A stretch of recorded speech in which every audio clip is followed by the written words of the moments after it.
东区绿龙里办理母亲节办桌餐会，已经有20多档历史。每一届举办，拢会吸引袂少里民报名。不过考量到疫情新闻原因，里长陈良彬决定停办今年的办桌，改为责任减碳宣导活动，并送予舞会妈妈鸡卵糕以及康乃馨，希望予因有一个欢喜的母亲节。以往年拢是办桌的吼，因为疫情的关系啦吼，当啊改变咱用这个宣导庆祝母亲节宣导活动，会当节能减碳，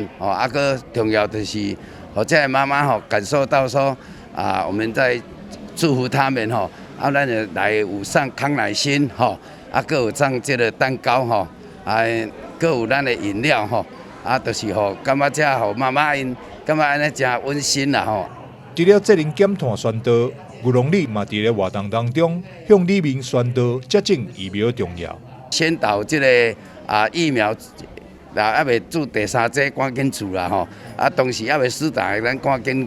前拢去施打疫苗爱保障爱保护别人保护自己啦所以今仔日的这个庆祝母亲节宣导活动会当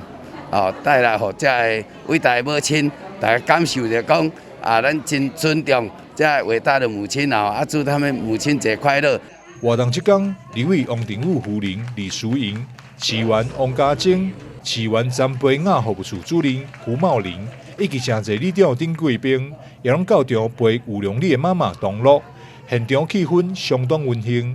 但是新闻张秀维采访报道。